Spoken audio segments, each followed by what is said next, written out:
क्या आपने कभी सोचा कि आप जो दुनिया में इतना सब कुछ देख पा रहे हैं, ये जीवन आया कहाँ से? कभी आपके मन में सवाल तो आया होगा, हम शुरू से ही ऐसे थे या ये हमें वरदान में मिला? इसका जवाब है नहीं। जीवन आपके लिए ही नहीं, इस पूरी गैलेक्सी का एक रहस्य है। ये इंसान आज जो इतनी तरक्की अपने बुद्धि क्षमता से कर पा रहा है, ये खरबों करोड़ों सालों का विकास है। लेकिन सवाल ये भी उठता है कि ये जो जीवन है कहीं बाहर से आया या फिर ये पृथ्वी पर ही पनपा, और इतना सब कुछ हुआ कैसे? दोस्तों, सवाल तो बहुत से हैं और इनसे जुड़े हैं ऐसे कई छुपे हुए रहस्य। तो वीडियो को अंत तक जरूर देखना, और आप अगर नए हैं तो चैनल को सब्सक्राइब कर लें। वीडियो शुरू करते हैं।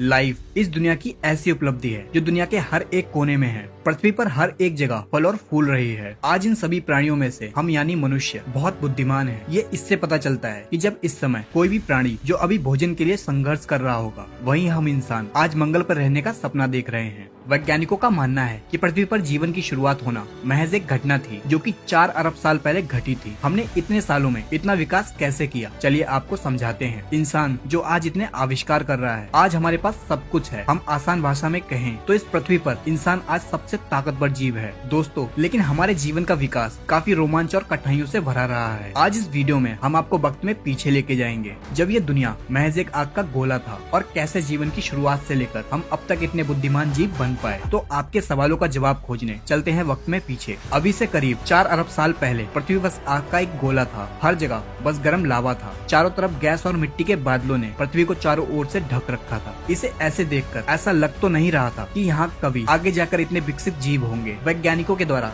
इस समय पृथ्वी पर जीवन के बीज का जन्म हुआ। अब ये जीवन आया कहाँ से? इसका जवाब तो अभी वैज्ञानिक के पास नहीं है। कुछ वैज्ञानिक मानते हैं कि जीवन किसी उल्कापिंड के साथ कहीं गैलेक्सी से आया था, और कुछ मानते हैं कि जीवन पृथ्वी पर पानी में अलग अलग रसायनों के मिलने से अपने आप ही पैदा हुआ था। लेकिन थ्योरीज की माने तो इस जीवन के बीज ने पृथ्वी के पानी में सिंगल सेल के रूप में जन्म लिया था, और हमारी माइथोलॉजी के अनुसार सबसे पहला बीज पानी में ही हुआ था। ये सिंगल सेल ही हमारा पूर्वज है, और उस समय पृथ्वी पर जीवन का सबसे पहला बीज इस सेल में डीएनए के रूप में कोड और जानकारियाँ थी। इस सेल में जीन्स इस जानकारी को बाहर भेज सकते थे। लगभग 50 करोड़ साल तक जीवन इन्हीं सेल्स में बना रहा। अभी से करीब 3.5 अरब साल पहले इस सेल ने खुद के जैसे हुबहू दिखने वाले सेल बनाना शुरू कर दिया और खुद की ढेर सारी कॉपी बना डाली। ये एक अनोखी घटना थी। सेल्स के कॉपी बनाने से जीवन बस विकास की ओर बढ़ने लगा था। ये सेल एक नए जीन्स और जानकारी को बनाने लगे थे। अगर ये सेल्स ऐसा ना करते तो जीवन कभी शुरू ही नहीं होता। 2 अरब साल तक ऐसा ही चलता रहा। पुराने सेल्स नए सेल्स को बना रहे थे, जिससे उनकी इन्फॉर्मेशन नए सेल्स के जीन्स में और ज्यादा डेवलप हो रही थी। फिर एक बार एक घटना घटी जब सेल्स ने आपस में जुड़कर एक नए सेल्स का निर्माण करना शुरू कर दिया, जिससे उन दोनों के जीन्स की इन्फॉर्मेशन कंबाइंड होके अपने ही जैसे परफेक्ट सेल बनाने लगे। जिन सेल्स में अब एक नहीं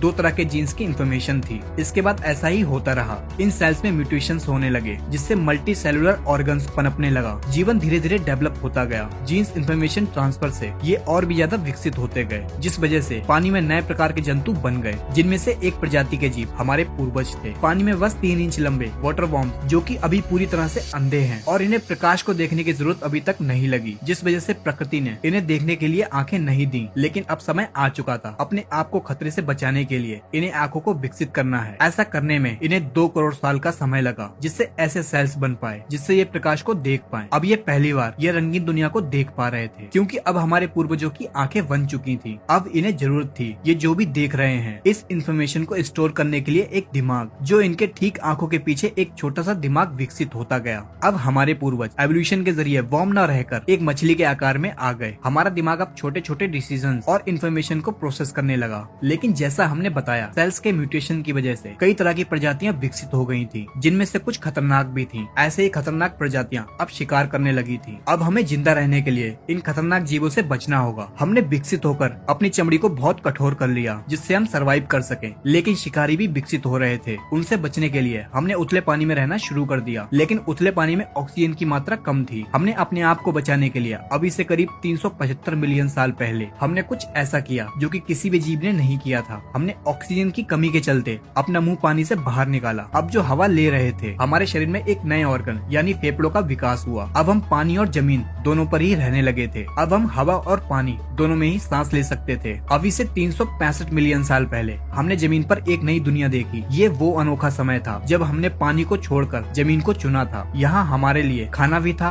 और पर्याप्त ऑक्सीजन भी। लेकिन यहाँ पर सूर्य की रोशनी बहुत तेज थी, जिस वजह से हमारी चमड़ी और मोटी होती गई। अब हमने जमीन पर जीना सीख लिया था। हमारे पूर्वज अपने वंश को आगे चलाने के लिए अंडे देते थे, जिससे नई पीढ़ी जन्म लेती थी, और इस नई दुनिया की इंफॉर्मेशन को स्टोर करने के लिए दिमाग और ज्यादा विकसित हो रहा था। लेकिन इस जमीन पर हम अकेले नहीं थे, यहाँ भी बहुत से जीव मौजूद थे जिनसे हमें अपने भोजन के लिए लड़ाई करनी पड़ी। इस लड़ाई को जीतने के लिए हमारे शरीर में जेनेटिक म्यूटेशंस के चलते बदलाव हुए, जिससे हमारा मुंह और बॉडी काफी ताकतवर हो गई और हम उनका भी शिकार करने लगे। लेकिन सब कुछ एक जैसा नहीं चलता, प्रकृति को कुछ और ही मंजूर था। 250 मिलियन साल पहले साइबेरिया में पिघला हुआ लावा पृथ्वी की गर्भ से बाहर निकलने लगा। इस मैग्मा की वजह से हानिकारक कार्बन डाइऑक्साइड ने सूरज की हीट को पृथ्वी के एटमॉस्फेयर में बांधना शुरू कर दिया, जिस वजह से गर्मी बहुत ज्यादा बढ़ गई। पृथ्वी के ऐसे माहौल में पेड़ पौधे खत्म होने लगे, जिससे बहुत सी प्रजातियां खत्म होने लगी, और देखते ही देखते पृथ्वी की 95% प्रजाति खत्म हो गई। बची हुई 5% प्रजाति में हमारे पूर्वज भी थे और कुछ प्रजातियां भी, जो कि आगे चल के डायनासोर्स बनने वाले थे। धीरे धीरे पृथ्वी पर सब कुछ ठीक हुआ। अब हम एक बिल्ली की तरह दिखते थे। अब हम अपने शरीर को घसीट कर नहीं चलते, बल्कि अपने पैरों से ही आगे बढ़ते हैं। हमने प्रकृति की बहुत सी मार खाई है, तब जाकर हम इतने विकसित हो पाए। लेकिन हम अकेले नहीं हैं, कोई और भी है जिसका विकास ऐसे हुआ है कि उसकी अब इस धरती पर हुकूमत चलती है। ये है डायनासोर। अब इनका ही जमाना है। अब अगर हमें इस धरती पर जिंदा रहना है तो हमें इनसे बचना होगा। डायनासोर्स का विकास हमारे मुकाबले बहुत ही तेजी से हुआ, जिस वजह से ये बहुत ही बड़े और खूंखार हैं। इनसे बचने के लिए हमें कुछ ऐसा करना था जिससे हम इनके शिकार ना बन पाए, जिस वजह से हमारा साइज और ज्यादा छोटा होता गया। हम एक छछूंदर की तरह दिखने लगे। अब हम जमीन के अंदर बिल बनाकर रहने लगे। हमारे शरीर पर घने बाल थे,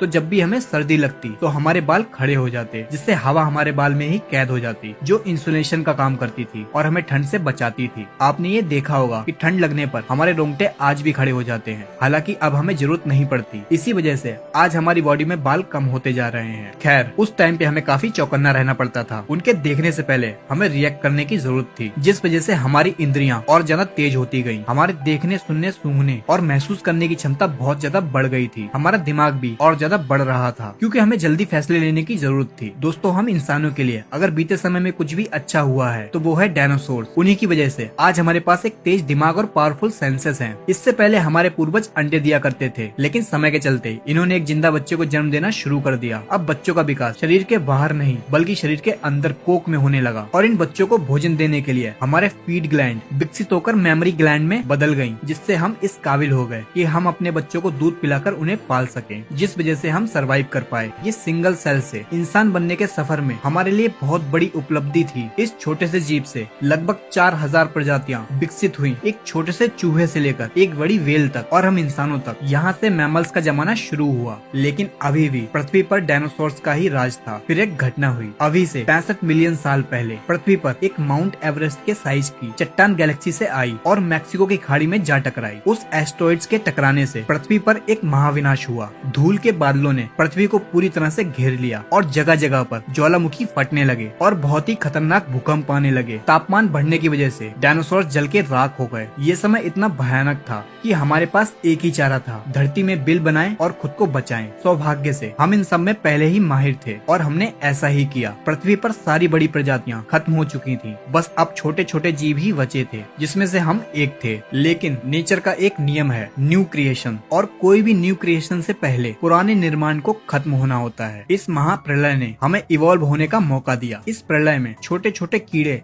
जैसे कॉकरोच आदि सरवाइव कर गए। अब हम जिंदा रहने के लिए केवल यही खाते थे। इन्हें ही खाके हमारे पूर्वज ने खुद को आगे बढ़ाया और अपने आप को जिंदा रखा। आज हम धरती पर हैं तो इसमें बहुत बड़ा हाथ इन कॉकरोचों का है, जिनको खाकर हमारे पूर्वज जिंदा रहे। उस समय हमारा साइज 6 इंच का था। धीरे धीरे पृथ्वी की परिस्थितियाँ फिर से बदलने लगी। महाप्रलय को अब 5 साल बीत चुके थे। पूरी पृथ्वी काफी हरी भरी हो चुकी थी। पेड़ और फल लगने लगे, जिसमें बहुत से न्यूट्रिशन थे। बहुत ही बेसिक बात है, हम जितना भी न्यूट्रिशन लेंगे हम उतना ही लंबा जिएंगे। लेकिन परेशानी ये थी कि फल पेड़ पर थे, तो हमने खुद को इस तरह से विकसित किया कि हम पेड़ों पर बंदरों की तरह चढ़कर उसी पर रहने लगे। अभी से 56 मिलियन साल पहले हम इस पेड़ों की दुनिया के आदी हो चुके थे। अब हमें जमीन से कोई भी लेना देना नहीं था। लेकिन आपको तो पता ही होगा, हमारी दुनिया इतनी आसान कहाँ। आने वाले 10 सालों तक पृथ्वी का टेम्परेचर बदलने लगा, जंगल सूखते गए और छोटे होते गए, जिस वजह से खाने की कमी होने लगी। ऐसे में हमने फिर से सर्वाइव करने के लिए जेनेटिक म्यूटेशंस के जरिए लगे, हमारी पूंछ गायब होती गई, हमारे हाथ और पैर और ज्यादा लंबे होते गए, जिससे हम हमेशा पेड़ों की डालियों से चिपके रहते थे। हम पृथ्वी के माहौल के हिसाब से ढलते गए, लेकिन पृथ्वी का बदलाव यही नहीं रुका। अफ्रीका और अरेबियन टेक्टोनिक प्लेट्स खिंचने लगी, जिससे ईस्ट अफ्रीकन रिफ्ट वैली का निर्माण हुआ और इसके किनारे पर 3,500 किलोमीटर लंबी पर्वतमालाएं बनी। कभी इंडियन ओशन से लाके बादल पानी बरसाते थे, लेकिन उन बादलों को ये पहाड़ रोक रहे थे, जिस वजह से अफ्रीका के उस इलाके में सूखा पड़ने लगा। सारे संसाधन खत्म होने लगे, लेकिन हमारे पूर्वज अफ्रीका के उसी हिस्से में फंसे थे। अब हमने खुद को बचाने के लिए हमने भूख के चलते पेड़ को छोड़ने का फैसला लिया। अभी से लगभग 4.4 मिलियन साल पहले हम पेड़ों से उतरकर नीचे जमीन पर भोजन की तलाश में निकले। अभी हम 4 फीट लंबे थे और हमारा दिमाग एक संतरे के जितना था। अब जो भी पेड़ मौजूद थे वो काफी दूर दूर थे, जिस वजह से हमने ऐसा किया। अब हम धीरे धीरे 2 पैरों पर चलना सीख गए, जिस वजह से हमारे हाथ आजाद थे,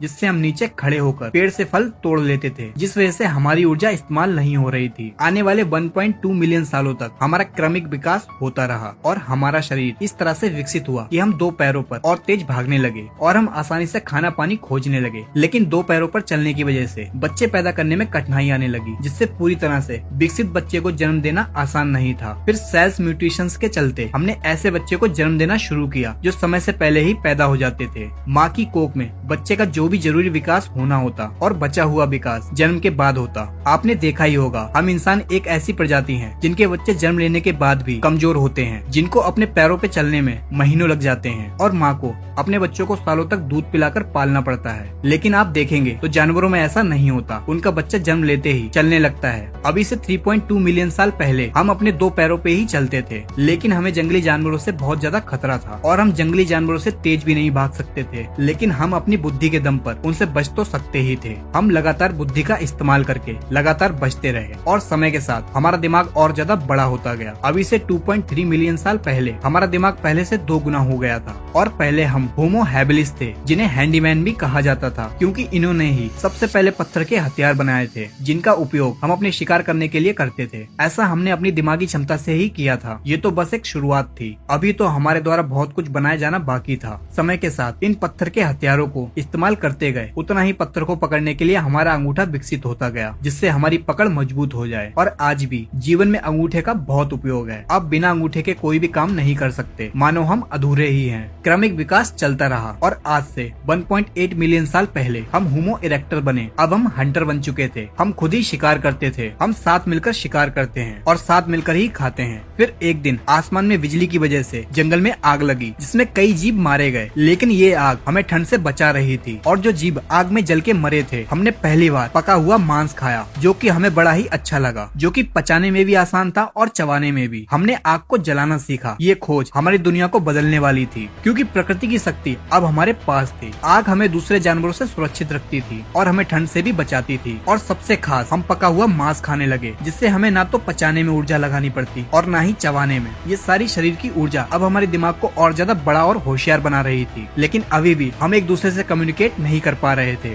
जिस वजह से एक दूसरे को समझ पाना मुश्किल था। लेकिन सेल्स म्यूटेशंस ने हमारी जरूरत के हिसाब से गले के मसल्स को बदल दिया, जिससे हम तरह तरह की आवाजें निकालने लगे। अब हम बोलकर एक दूसरे को कम्युनिकेट कर सकते थे। अभी से 4 अरब साल से सिंगल सेल से सर्वाइवल की जंग लड़ते हुए विकास क्रम से सबसे आगे आकर इस पृथ्वी का सबसे बुद्धिमान जीव हम बन पाए। हम मनुष्य, हमने पशुओं को पालना सीखा, खेती करना सीखा, हजारों आविष्कार किए, चांद पर पहुँचे, मंगल पर जाने की तैयारी कर रहे हैं। हम यही नहीं रुक रहे। आप रोज एक नई आधुनिक टेक्नोलॉजी की नई खोज सुनते ही होंगे। इतना सब कुछ हमने 4 अरब सालों में सीख पाया है और अभी भी सफर जारी है। लेकिन क्या हमने कभी ये सोचा, जिस धरती या पृथ्वी पर हम रहते हैं, ये कैसे इस लायक बन पाई कि जीवन को पाल सके? अगर आप ये जानना चाहते हैं तो कमेंट सेक्शन में जरूर लिखें और चैनल को सब्सक्राइब कर लें। और आपको वीडियो अच्छी लगी हो तो लाइक करें।